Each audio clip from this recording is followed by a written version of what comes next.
ओम श्री गणेशाय नमः। जय श्री कृष्ण मित्रों, आज के वीडियो में हम सुनेंगे मौनी अमावस्या व्रत कथा एवं पूजा विधि के बारे में। जैसा कि आप नाम से समझ पा रहे हैं कि मौन रहकर अमावस्या के व्रत का पालन करना ही मौनी अमावस्या है।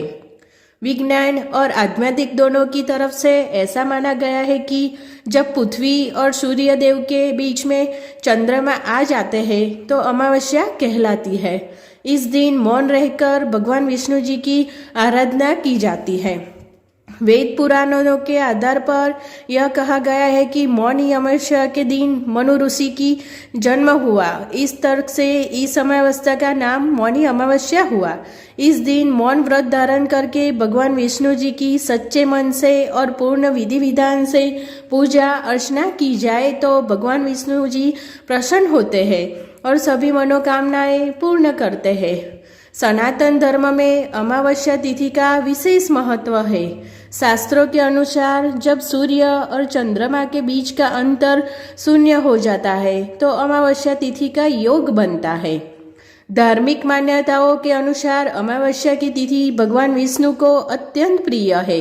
पौराणिक कथाओं के अनुसार मौनी अमावस्या के दिन मनु ऋषि का जन्म हुआ था। इस दिन मौन व्रत कर विधिवत श्री हरि भगवान विष्णु की पूजा अर्चना करने से मुनिपद की प्राप्ति होती है। अपने पितरों को प्रसन्न करने के लिए प्रत्येक माह की अमावस्या तिथि का उनका पूजन तथा तर्पण करना चाहिए। धार्मिक के अनुसार मौनी अमावस्या के दिन मन और वाणी पर विराम रखते हुए स्नान कर प्रभु के नाम का स्मरण करने से सभी मनोकामनाएं पूर्ण होती है और वैकुंठ लोक की प्राप्ति होती है। इस दिन पीपल पेड़ व भगवान विष्णु की विधिवत पूजन भी काफी महत्वपूर्ण माना जाता है।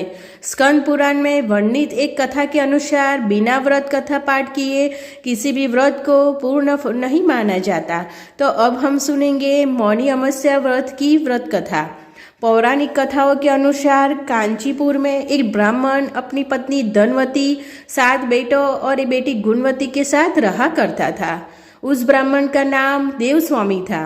देवस्वामी के 7 बेटों की शादी हो गई थी, लेकिन उसकी बेटी अभी कुंवारी थी। उसने अपने बड़े बेटे को लड़का ढूंढने का काम सौंपा था।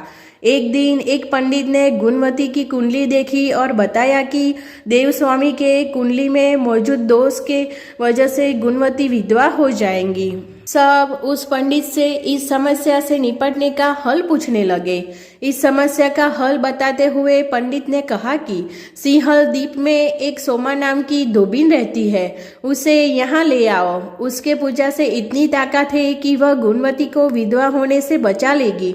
पंडित के कहने पर देवस्वामी का छोटा बेटा और गुणवती सोमा को लाने के लिए चले गए। रास्ते में सागर पार करने के बाद थके हारे उन्हें एक पेड़ मिला। वह दोनों उस पेड़ के नीचे आराम करने लगे। उस पेड़ पर एक गिद्ध का घोंसला भी था।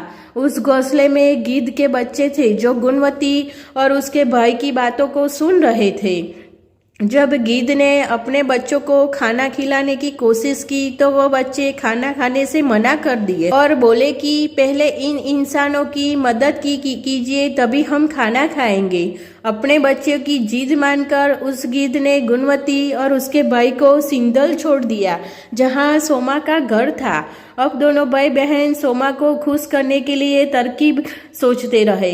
हर सुबह दोनों भाई बहन सोमा का घर साफ करके लिपापोती करते थे। सोमा ने अपनी बहुओं को इस बारे में पूछा, लेकिन उसकी बहुओं ने उससे झूठ बोला कि वह यह साफ सफाई करती है। सोमा चालाक थी। उसने अगली सुबह जल्दी उठकर गुणवती और उसके भाई को साफ सफाई करते हुए पकड़ लिया।